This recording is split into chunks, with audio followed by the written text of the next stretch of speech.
तो बच्चों आज हम बात करेंगे आर्टिफिशियल पॉलिनेशन की, कृत्रिम परागण की। इस प्रक्रिया को आप पहले से कुछ जानते हो, आप लोग सब जानते हो कृत्रिम परागण क्या होता है। आप लोगों ने जेनेटिक्स के अंदर मेंडल का नाम सुना होगा। George Mendel father of genetics जिन्हें कहते हैं हम लोग, अनुवांशिकी के पितामह। तो उन्होंने जो प्रयोग किए थे मटर के पौधे पर, जो लक्ष्य सेट किए थे और उसके बाद जो प्रयोग किए थे, वो उन्होंने आर्टिफिशियल प्रयोग किया था। आपने पढ़ा था कि टीटी का क्रॉस टीटी से जो क्रॉसिंग जो की थी वो उन्होंने की थी, जो उसके लिए जो विधि काम में थी वो था कृत्रिम परागण। तो कृत्रिम परागण को हम बोलते हैं man made pollination, it means मानव द्वारा किया गया परागण भी कहा जाता है। इस परागण को क्यों किया जाता है, पहला क्वेश्चन आता है। ये परागण इसलिए आवश्यक है क्योंकि इसके द्वारा हम वांछित परागकणों को स्टिग्मा सरफेस गिराकर वांछित उत्पाद प्राप्त कर सकते हैं। अर्थात हमारी जो फसल है, क्रॉप है, उसकी जो इल्ड है, उत्पादन उसका बढ़ा सकते हैं, उत्पादन क्षमता बढ़ा सकते हैं। पर्टिकुलर जो करैक्टर होता है किसी गुण के लिए, किसी पर्टिकुलर जीन के लिए, तो वो हम उससे प्राप्त कर सकते हैं। तो हमारे लिए जो ह्यूमन वेलफेयर के लिए जो बेटर होता है, अच्छा होता है, उस लक्षणों को हम डिजायर्ड परागण द्वारा नष्ट कराकर डिजायर्ड फ्रूट और सीड प्राप्त कर सकते हैं। इसलिए हम लोग कृत्रिम परागण का प्रयोग करते हैं। कृत्रिम परागण की जो प्रक्रिया होती है उसमें हमारे पास 4 मुख्य ये विधियाँ होती हैं जिनको मिलाकर प्रतिगमन होता है। इन 4 विधियों को हम अगर कहें तो ये इस क्रम में होती हैं, इस सीक्वेंस में होती हैं। सबसे पहला होता है इमस्कुलेशन, जिसे हिंदी में बोलते हैं विपुंसन। क्या बोलते हैं? विपुंसन। वि मतलब हटाना, पुंसन मतलब पुंकेसर को हटाना, विपुंसन। तो इमस्कुलेशन के अंदर हम एक द्विलिंगी पुष्प में से पराग कणों को हटाने के लिए हम उसमें से पुंकेसरों को काट कर हटा देते हैं। अर्थात एक पुंकेसर में जो स्टेमन होता है, परागकोश होता है, उनको काटकर या फिलामेंट को काटकर कैंची या चिमटी की सहायता से हटा दिया जाता है। इमस्कुलेशन एक टाइम कंज्यूमिंग और एक लेबोरियस प्रोसेस है, क्योंकि इसमें बहुत सारे लोगों की आवश्यकता होती है हर एक फूल से फ्लावर को वैसे निकालने के लिए, कंडीशन के लिए, और टाइम ज़्यादा लगता है। तो इमस्कुलेशन जो होता है एक लेबोरियस और टाइम कंज्यूमिंग प्रोसेस है और ये स्लो स्पीड से होता है, धीमी गति से होता है। तो इसलिए प्रेजेंट टाइम में इमस्कुलेशन नहीं किया जाता। प्रेजेंट टाइम में इस क्रिया के लिए हम लोग केमिकल हाइब्रिडाइजिंग एजेंट काम लेते हैं, जिन्हें बोलते हैं CHAS। CHAS मतलब केमिकल हाइब्रिडाइजिंग एजेंट्स कहा जाता है। ये कुछ केमिकल होते हैं जो पादप की वृद्धि की विभिन्न अवस्थाओं में, पुष्पन से पहले, पुष्पन समय, पुष्पन के समय, पुष्पन पश्चात, उस समय हम लोग क्या करते हैं, इसका स्प्रे करते हैं निश्चित क्वांटिटी का, जिससे उस पुष्प के अंदर नर भाग बंधे जाता है परंतु मादा भाग फर्टाइल रहता है। तो इस प्रक्रिया को बोलते हैं हम लोग CHA, केमिकल हाइब्रिडाइजिंग एजेंट कहते हैं। तो वर्तमान समय इसका उपयोग किया जाता है, इसके द्वारा हाइब्रिड बनाए जाते हैं। ये जो प्रोसेस होता है पादप प्रजनन के अंदर बहुत ही महत्वपूर्ण होता है, प्लांट ब्रीडिंग के अंदर। इससे हम लोग डिजायर के टर्ली हाइब्रिड वैरायटी बना सकते हैं। सेकंड आता है हमारे पास बैगिंग। जो हमने मस्कुलेट फ्लोर किया उस फ्लोर को एक बैग द्वारा ढक दिया जाता है, इसे बोलते हैं बैगिंग। और यह बैग बटर पेपर का, मसल क्लॉथ का बना होता है। क्यों बैगिंग क्यों की जाती है? क्योंकि यदि बैगिंग नहीं करेंगे तो हमारे पास उस फ्लावर के ऊपर क्या होगा, कोई भी इंसेक्ट आके बैठेगा तो हमारे पास अनडिजायर्ड परागण आके लैंड हो जाएंगे और फर्टिलाइजेशन हो जाएगा, जिससे हमारा मनचाहा करैक्टर उसमें आ नहीं पाएगा। इसलिए अनडिजायर्ड परागण को लैंड होने से रोकने के लिए हम लोग क्या करते हैं, इसको फ्लावर को बैग में बंद कर देते हैं, बैगिंग कर देते हैं। ठीक है, हिंदी में से कहा जाता है बोरा वस्त्रण। क्या कहा जाता है? बोरा वस्त्र, मतलब बोरी के वस्त्र पहनाते हैं, इसे बोरा वस्त्रण कहा जाता है। इसके बाद हम लोग क्या करते हैं, जब स्टिग्मा जो सरफेस होती है वो क्या होती है, रिसेप्टिव जाती है, मतलब वो परागकण ग्रहण करने के लिए कंपेटिबल हो जाती है, उस टाइम पर हम बैग को हटाकर उस पर पोलन को डस्ट कर देते हैं। तो हमारे पास 3 कंडीशन हो गई। पहली कंडीशन थी ये वाली जो बर्ड कंडीशन में होता है फ्लोवर का में से एंथर हटाना। दूसरा हमने बैग कर दिया। इस बैग करने के बाद क्या हुआ, स्टिग्मा रिसेप्टिव होती है और रिसेप्टिव होने के बाद हमने क्या किया, पोलन डस्टिंग की, परागकणों को छिड़क दिया। ये परागकण कौन से थे, डिजायर्ड पोलन ग्रेन। कौन से थे, डिजायर्ड, वांछित या इच्छित परागकण थे जो हमें चाहिए थे, हमने उनको डाल दिया और डालने के बाद वापस से हमने बैग को लगा दिया। तो लास्ट जो प्रोसेस आता है वो आता है रीबैगिंग। कौन सा आता है, रीबैगिंग, बैग को दोबारा लगाना। बैग को हम क्या करते हैं, दोबारा लगाते हैं और इस पर एक टैग लगा देते हैं। इस पर हम डेट कि हमने कब इन्वेस्टिगेशन किया, कब बैगिंग की, कब उस पर डस्टिंग की और कब वापस रीबैग किया, वो लगा देते हैं टैग। तो हमारे पास इस प्रकार जो प्रोसेस करने से जो फ्रूट या सीड बनते हैं उनमें वांछित गुण पाए जाते हैं, अर्थात वो हाइब्रिड फ्रूट या सीड होते हैं जो अपने पेरेंट से बिगर होते हैं। ठीक है, मैं इस चीज़ को डायग्राम समझाता हूँ। ये मेरे पास एक फ्लावर है, बाइसेप्स फ्लावर है, पी का प्लांट है, ये लेगुमिनेसी का। इसमें देखिए ये हर स्टेम मैंने 9+1 होता है, तो ये 9 है, ये 1 है। तो मैं कैंची से काट देता हूँ एंथर स्टेमन को, या फिर मैं फोर्स से पकड़ के एक एंथर को बाहर निकाल देता हूँ। कोई मेथड हो सकता है। इसके और भी मेथड होते हैं, गर्म पानी में एंथर को डिप कर देते हैं, हॉट वाटर में, तो भी एंथर क्या होते हैं, डेस्ट हो जाते हैं, प्रोंगेन डेस्ट हो जाते हैं। तो ये प्रोसेस होता है। फिर ये जो मेरे पास बना, इसमें से फीमेल पर हट गया तो क्या बचा, इसे बोलेंगे इमस्कुलेटेड फ्लावर, विपुंसन। तो पहली प्रोसेस कौन सी थी, विपुंसन। ये आपके सामने कैंची है, ये ऐसे हम बोलते हैं चिमटी, फॉर्सेप बोलते हैं। दूसरा हमारे पास आता है इमस्कुलेटेड फ्लावर, इसे बोलते हैं विपुंसित पुष्प कहते हैं इसको। जो विपुंसित पुष्प होता है उसके बाद इसके हम बैगिंग कर देते हैं, बैग लगा देते हैं। ये कहलाएगा बैगिंग। इसके ऊपर यहाँ पर एक हम टैग भी लगा देते हैं। इसके बाद जब ये स्टिग्मा रिसेप्टिव हो जाती है, अगर पोलन क्षमता रखती है, रिसेप्टिव हो जाती है स्टिग्मा सरफेस, उस टाइम पर ब्रश की सहायता से पोलन ग्रेन को, डिजायर्ड पोलन ग्रेन को डस्ट कर देते हैं। ब्रश की सहायता से, नीडल की सहायता से, चिमटी की सहायता से हम डस्ट कर देते हैं और उसके बाद वापस इसके बैग लगा देते हैं। इसे बोलते हैं रीबैगिंग। क्या बोलते हैं इसे, रीबैगिंग। तो इस प्रकार से हमारे पास पोलिनेशन की जो प्रक्रिया होती है उसे हम बोलते हैं कृत्रिम परागण। तो क्रम याद हो गया, 4 क्रम होते हैं। पहले मस्कुलेशन, दूसरा बैगिंग, तीसरा dusting of the pollen grain and fourth one is the rebagging. ये 4 स्टेप्स के होते हैं। धन्यवाद। किचन की अभी तक आपने जो पढ़ा है बच्चों, अभी तक जो पढ़ा था, क्या पढ़ा था, नर भाग में परागकण बने, मादा भाग में भ्रूणकोश बना, नर भाग से परागकण निकल कर परागण हुआ, परागण से क्या बने, स्टिग्मा पर पहुँचे और उनका अंकुरण हुआ। अभी तक हम पढ़ चुके। तो फर्टिलाइजेशन से पहले हम 3 चीज़ पढ़ चुके। युग्मक का निर्माण हुआ था एक चीज़, युग्मक का स्थानांतरण हुआ था दूसरी चीज़, और नर युग्मक निर्माण, मादा निर्माण और परागण। आज हम बात करते हैं कि जब परागण हो जाता है, परागकण पहचान लिया जाता है, कॉम्पेटिबल सूर्य परागकण अंकुरण कर लेता है, उसके बाद फर्टिलाइजेशन कैसे होता है। तो हमने इससे पहले पढ़ा था पोलन क्रिस्टल इंटरेक्शन, पीपीआई जो हमने पढ़ा था वो फर्टिलाइजेशन की पहली अवस्था है। मतलब तो फर्टिलाइजेशन जो होता है उसमें शुरुआत जो होती है, उसकी शुरुआत होती है क्योंकि स्टिग्मा सरफेस पे बहुत सारे अलग अलग प्रकार के परागकण गिरते हैं। तो स्टिग्मा सरफेस अपने लिए सूर्य परागकण को छांटती है, पहचानती है और उसे ही परमिशन देती है जर्मिनेशन ट्यूब करने की, अपॉन ट्यूब फॉर्मेशन करने की। ठीक है, तो ये कंडीशन है। मतलब इस तरह का, जैसे आप जानते हो बच्चों, स्वयंवर होता है। स्वयंवर नाम सुना होगा आपने, कि बहुत सारे राजा आते हैं और जो रानी होती है, जो वहाँ पर राजकुमारी होती है, वो उनमें से अपने लिए वर चुनती है। स्वयंवर मतलब ये होता है कि अगर 50 लोग खड़े हैं दूल्हे बन के, तो जो राजकुमारी उनमें से किसी एक को चुन लेती है कि ये मेरा वर है, तो स्वयंवर कहते हैं। स्वयंवर मतलब स्वयं के द्वारा चुना गया वर।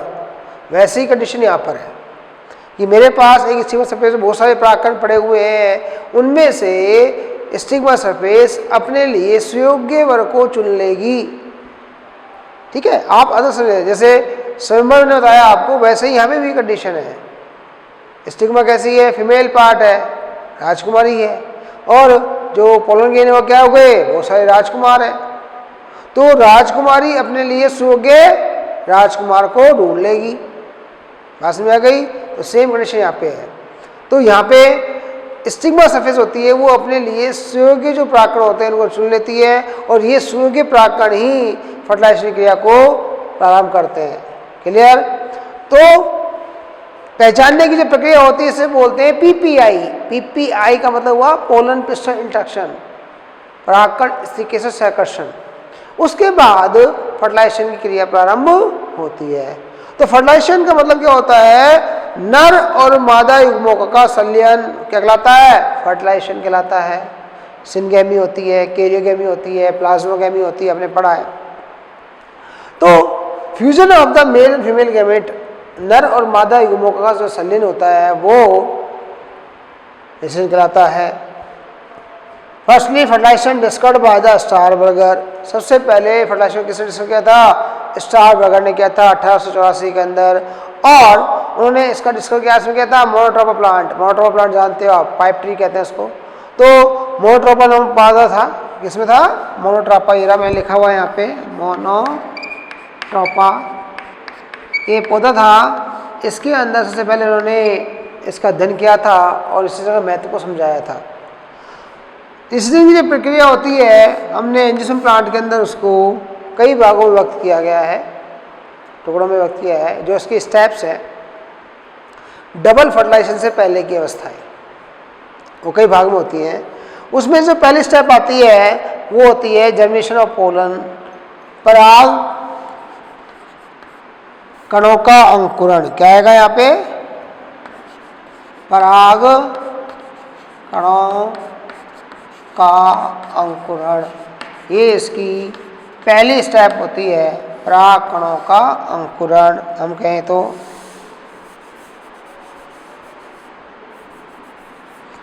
पराग कणों का अंकुरण क्या होता है, पहली स्टेप होती है। इस अवस्था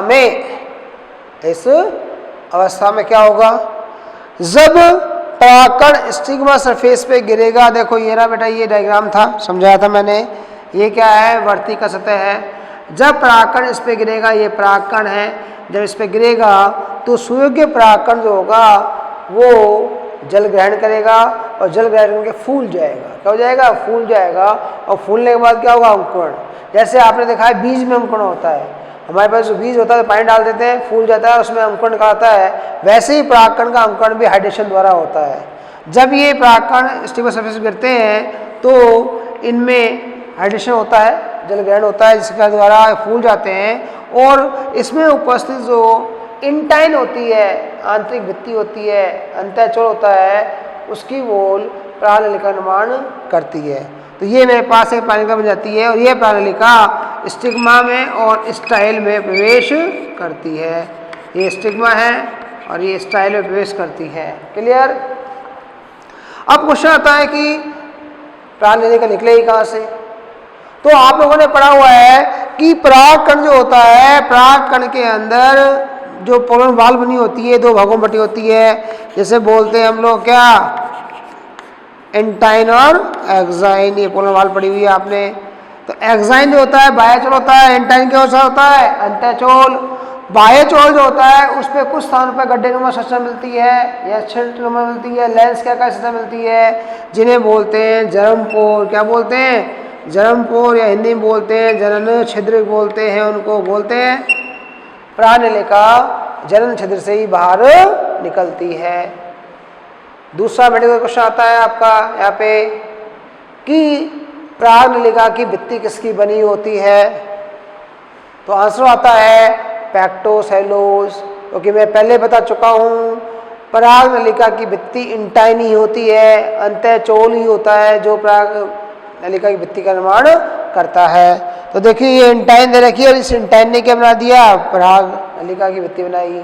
और इस परागनलिका में जो ट्यूब सिस्टम बनेगी परागनलिका, इस परागनलिका में शीर्ष पर जो केंद्रक होता है उसे बोलते हैं कायिक केंद्रक, वेजिटेटिव न्यूक्लियस होता है। और इसमें पीछे की साइड में क्या होती है, जनन कोशिका होती है, इसे बोलते हैं जीसी। तो जीसी क्या हो गई, जनन कोशिका, और वीएन क्या है, वेजिटेटिव न्यूक्लियस या कायिक केंद्रक। अब यहाँ पर हम बात करें आगे, तो पराग नलिका के निर्माण के आधार पर या संख्या के आधार पर पराग कणों को फिर भी भागों में बांटा गया है। जैसे यहाँ हम दो मुख्य भाग बात करते हैं मुख्य रूप से मोनोसाइफोनस, इसे बोलते हैं एक नलिकीय परागकण, एक नलिकीय, एकल नलिकीय, एक नलिकीय। और दूसरा होता है पॉलीसाइफोनस, इसे बोलते हैं बहुनलिकीय। तो अब नाम से पता लग गया होगा आपको क्या मतलब है। एक नलिकीय मतलब एक परागकण से जब केवल एक ही पराग नलिका निकलती है, एक परागकण से जब केवल एक ही पराग नलिका निकलती है तो उसे बोलते हैं मोनोसाइफोनस कंडीशन। और ऐसी कंडीशन जो होती है वो किसमें मिलती है? अधिकांश आवर्तबीजी पादपों में पाई जाती है, जिनमें ये कंडीशन होती है। दूसरी होती है पॉलीसाइफोनस, बहुनलिकीय। तो आप जानते हो पॉली मतलब बहुत सारी। ऐसा परागकण जिसमें एक से अधिक परागनलिकाएं निकलती हैं, 2, 4, 6, 8, 10 जहाँ निकलती हैं, उन्हें बोलते हैं बहुनलिकीय। क्या बोलेंगे? बहुनलिकीय। अब दिमाग में विचार आता है कि सर इतनी सारी नलिकाएं तो क्या होगा? उसमें आंसर होता है निकलती बहुत सारी है परंतु क्रियाशील केवल एक ही रहती है। कौन सी? फंक्शन कैसी होती है? केवल एक ही रहती है, जिसे हम बोलते हैं फंक्शनल पोलर ट्यूब, क्रियाशील परागनलिका। बाकी सारी लुप्त हो जाती हैं। तो पॉलीसाइफोनस जो कंडीशन होती है वो मिलती है मालवेसी और कुकुरबिटेसी फैमिली के अंदर। मालवेसी फैमिली के एग्जाम्पल आप सब जानते हो अच्छी तरह से, कॉटन है, गुड़हल है, आपका कपास है, मालवा है, ये किसके अंदर आते हैं? मालवेसी फैमिली के अंदर आते हैं। दूसरी हम बात करें कुकुरबिटेसी, तो लौकी, तुरई, ककड़ी, घिया आप सब जानते हो, तरबूज, खरबूज, आपके खीरा, सब किस में आते हैं? कुकुरबिटेसी में। इनके अंदर भी जो परागकण होते हैं उनमें क्या निकलती है? क्या निकलती है? परागनलिकाएं बहुत सारी निकलती हैं। मालवेसी के अंदर जो फैमिली है उसमें 6 से 8 पॉजिटिव निकलती हैं परंतु क्रियाशील केवल एक ही रहती है, तो इन्हें बोलते हैं पॉलीसाइफोनस कंडीशन। क्लियर? समझ में आ गया? तो यहाँ डायग्राम से समझा रखा है, यदि एक प्लगेन से केवल एक ट्यूब निकलती है तो मोनोसाइफोनस, एक से ज़्यादा निकलती है, यहाँ पर 3 निकली हुई है, एक से ज़्यादा निकलती है तो बोलते हैं पॉलीसाइफोनस। क्लियर? अब हम बात करते हैं यहाँ पर आगे इस डायग्राम की। इस डायग्राम में मैंने यहाँ एक नाम लिखा हुआ है कैलोज प्लग, इन्हें बोलते हैं कैलोज प्लग। अब आपको सही ये कैसा होता है, तो मैं एक सिंपल सा एग्जांपल दूँ। अगर मेरे पास पॉइंट ट्यूब ऐसे बन रही है, क्लियर, ये पॉइंट ट्यूब है, ये ऐसे ग्रो कर रही है, तो इसके टिप पर क्या है? नीचे कायिक केंद्रक, उसके पीछे क्या है? जनन केंद्रक, और साथ में क्या है? कुछ प्रोटोप्लाज्म है। क्या है? प्रोटोप्लाज्म। अगर ये प्रोटोप्लाज्म ऐसे ही रहे तो पॉइंट ट्यूब वृद्धि करेगी? नहीं करेगी। तो क्या होता है? ये प्रोटोप्लाज्म डिस्ट्रॉय ना हो, ये प्रोटोप्लाज्म क्या हो? वापस से बैक मूवमेंट ना करे, तो इसके लिए, और ये प्रेशर से आगे वृद्धि करता है, इसलिए इसके अंदर पीछे कैलोज प्लग बन जाते हैं। क्या बन जाते हैं? कैलोज प्लग बन जाते हैं। ये बन गया पूरी तरह से, ये बन रहा है आधा, ये बनना स्टार्ट हो गया। तो जैसे जैसे पॉइंट ट्यूब की लंबाई बढ़ती है, पैनल लंबाई बढ़ती है, इसमें बैक साइड में, इसके पीछे साइड में क्या होते हैं? कैलोज प्लग बन जाते हैं जो उस प्रोटोप्लाज्म को आगे बढ़ना प्रेरित करते हैं। इस डायग्राम में देखिए, इस डायग्राम में अगर हम बात करें तो इसे बोलते हैं एक मेल गैमेटोफाइट, जो आपने पढ़ा था पहले, नर युग्मनद्वीप कहते हैं। और इसके अंदर 2 मेल न्यूक्लियाई है, एक क्या है? कायिक केंद्रक है। ये भी क्वेश्चन आता है कि एक नर युग्मनद्वीप में कितने केंद्रक मिलते हैं? आंसर आता है 3, 2 नर केंद्रक और एक कायिक केंद्रक। अब हम बात करते हैं यहाँ पर इसकी कि परागनलिका वृद्धि कब करती है, कैसे करती है। तो परागनलिका की जो वृद्धि होती है वो होती है कीमोट्रॉपिक। कैसी होती है? कीमोट्रॉपिक, रसायन उचलनी। क्लियर? दूसरा हम बात करते हैं कि पोलन ट्यूब की ग्रोथ के लिए कौन कौन से आयन उत्तरदायी होते हैं, तो बोरॉन और कैल्शियम और होते हैं। बोरॉन और कैल्शियम जो होते हैं दोनों ही प्राणलिका की वृद्धि के लिए आवश्यक होते हैं। बोरॉन की अनुपस्थिति में प्राणलिका फट जाती है। तो क्वेश्चन सबसे इम्पोर्टेंट आता है, अगर एक क्वेश्चन आता है आपके निम्न में से कौन सा तत्व या एलिमेंट प्राणलिका वृद्धि के लिए आवश्यक है, तो आंसर आएगा बोरॉन, क्योंकि बोरॉन मुख्य रूप से होता है, कैल्शियम सेकंड नंबर पे आता है। पहले नंबर कौन सा आता है, बोरॉन। बिना बोरॉन के क्या होगा, प्राणलिका फट जाएगी, इसलिए वो वृद्धि नहीं करेगी। इसलिए प्राणलिका प्रॉपर रूप से वृद्धि करती रहे, इसके लिए हमारे पास क्या होता है, बोरॉन आवश्यक होता है। तो बोरॉन और कैल्शियम की रिक्वायरमेंट होती है।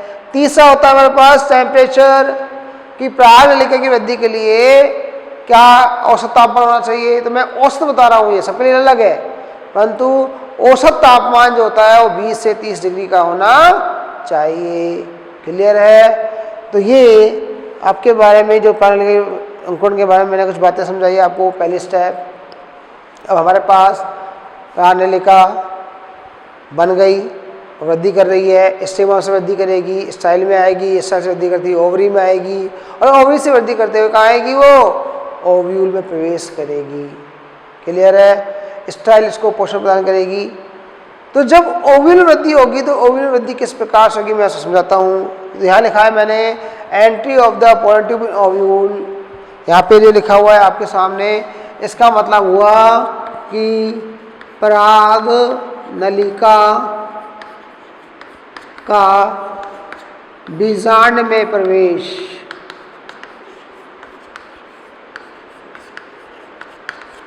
प्राणलिका का बीजांड में प्रवेश, की प्राणलिका का बीजांड में प्रवेश कैसे हुआ। क्लियर है। तो प्राणलिका का बीजांड में जो प्रवेश होता है उसके लिए 3 प्रकार हो सकते हैं। कैसे, कि बीजांड में नलिका किस प्रकार से प्रवेश कर रही है, इसके आधार पर। तो बहुत सिंपल सी बात है बच्चों, साम्यता हम बात करें, साम्यता लगभग मोस्ट ऑफ द एंजियोस्पर्म की बात करें 80% की, तो उनमें जो प्राणलिका का प्रवेश होता है वो बीजांड द्वार से होता है, इसका नाम रखा है बीजांड द्वार। तो हमारे पास यहाँ 3 डायग्राम हैं, दिख रहे हैं आपको। इन सब में देखो, ये बीजांड द्वार है, ये चला जा है, ये फिनिकल है। इसे बोलते हैं, हिंदी में आपने जो पढ़ा है, निभाग। इसे बोलते हैं बीजांड द्वार, इसे बोलते हैं बीजांड ग्रंथ। तो यदि हमारे पास बीजांड में प्राणलिका का प्रवेश किससे हो, बीजांड द्वार से, तो ये मैंने लिखा हुआ है, PT entry by the micropyle, मतलब पराग नलिका का बीजांड द्वार से प्रवेश अगर होता है तो इसे बोलते हैं पोरोगैमी। क्या बोलेंगे, पोरोगामी, हिंदी में बोलते हैं बीजांड द्वारीय प्रवेश। दूसरा होता है चलाजोगैमी, निभाग छोर से पराग नलिका का प्रवेश। तो पहले डायग्राम में देखिए, ये प्राणलिका है, इसका प्रवेश कहाँ से हो रहा है, माइक्रोपाइल से हो रहा है, बीजांड द्वार से हो रहा है। दूसरे डायग्राम में कहाँ से हो रहा है, चलाज से हो रहा है। तो पहला वाला हो गया पोरोगैमी, दूसरा वाला हो गया चलाजोगैमी, तीसरा इन दोनों का मध्यवर्ती होता है, अर्थात बीजांड में प्राणलिका का प्रवेश इंटेग्यूमेंट साइड से, मतलब माइक्रोपाइल चला जाकर छोड़कर किसी अन्य भाग से अगर होता है तो उसे बोलते हैं हम लोग मीजोगैमी। क्या बोलेंगे, मीजोगैमी। तो यहाँ में लिखा है pollen tube entry from the integument, तो हमें क्या शो कर रखा है डायग्राम में, अध्यावरण से पराग नलिका का प्रवेश अगर होता है तो उसे बोलते हैं मीजोगैमी। क्लियर? तो ये 3 डायग्राम हमारे पास है जो रिप्रेजेंट कर रहे हैं आपको पोरोगैमी, चलाजोगैमी और मीजोगैमी। लगभग 80% जो है 70 to 80% जो पौधे होते हैं और बीजी, उनमें पोरोगैमी द्वारा ही बीजांड में पराग नलिका का प्रवेश होता है। धन्यवाद। तो बच्चों अब हम बात करेंगे 30 स्टेप की। पहली स्टेप कौन सी थी? पराग कणों का अंकुरण। दूसरी स्टेप कौन सी थी? हमारे पास पराग नलिका का बीजांड में प्रवेश।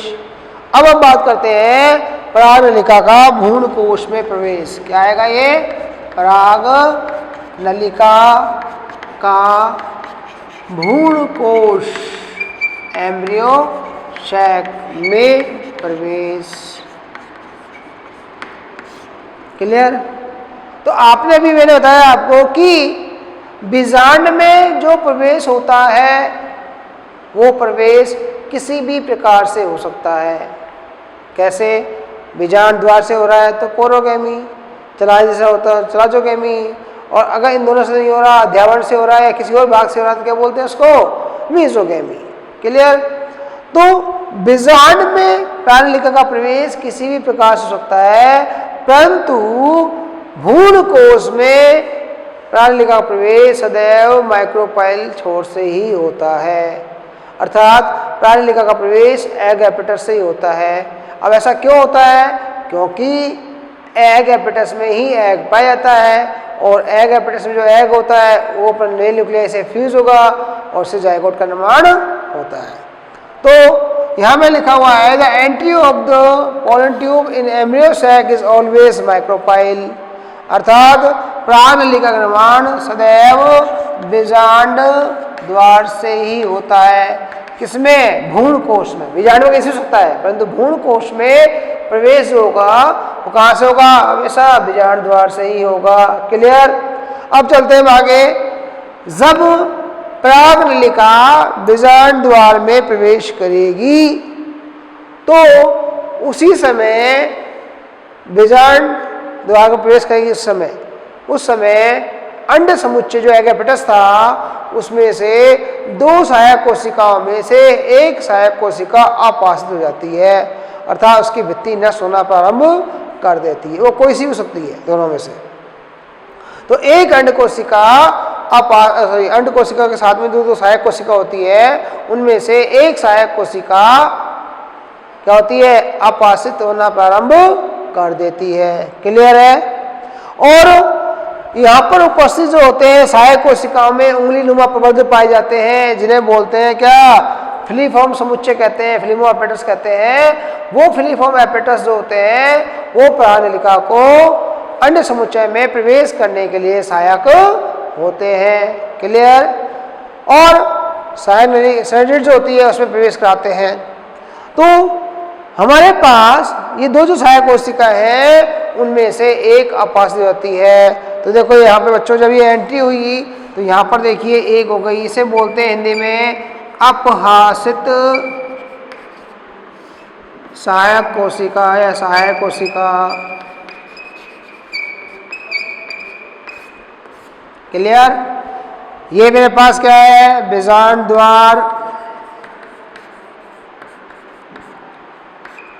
ये सहायक कोशिका थी, सिनर्जिस बताई थी मैंने आपको पहले। ये आपके पराग नलिका है ही।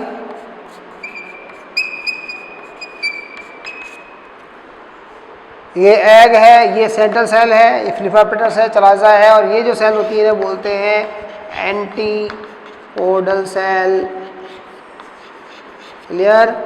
तो जो मैंने कहा कि पराग नलिका जब प्रवेश करती है बीजांड द्वार में तो यहाँ 2 में से एक सहायक कोशिका जो होती है सहायक कोशिका वो नष्ट होना प्रारंभ हो जाती है और पराग नलिका के प्रवेश के लिए तय कौन होती है? फिलीफॉर्म एपेटस होते हैं। क्लियर है? इसके बाद क्या होगा कि ये जो पराग नलिका होती हैं ये 2 सहायक कोशिका में प्रवेश करती है, इसके लिए सहायक कोशिकाएं विशिष्ट प्रकार का केमिकल रसायन स्थापित करती हैं और प्राणनलिका सहायक कोशिकाएं और क्या होती है, प्राणनलिका सहायक कोशिका की ओर गति करती है। ठीक है, और इस गति को मार्गदर्शन कौन देता है, अंड समुच्चय में उपस्थित फिलिफॉर्म एपेटस, वो इसको देते हैं। अब हम बात करते हैं कि जब ये प्राणनलिका इसमें प्रवेश कर जाती है, किसमें, अपाशित सहायक कोशिका में प्रवेश हो जाती है, तो वो वहाँ जाकर फूल कर फट जाती है और अपने प्रोटोप्लाज्म को मुक्त कर देती है। यहाँ पे देखो ये मुक्त कर दिया, यहाँ ये पहुँची, यहाँ ये फट गई ना, तो ये हो गया बस्टेड पोलन ट्यूब। मतलब पोलन ट्यूब क्या हो गई, प्राणनलिका का फटना, जिससे क्या हुआ, प्राणनलिका का प्रोटोप्लाज्म अपाशित सहायक कोशिका में मुक्त हो गया। तो क्या क्या मुक्त होगा, कुछ मात्रा में प्रोटोप्लाज्म होगा, इसके अलावा एक कायिक केंद्रक और 2 नर केंद्रक। तो देखो यहाँ पे मैंने लिखा है एक VN और 2 कैसे है मेरे पास, MN है। VN मतलब कायिक केंद्रक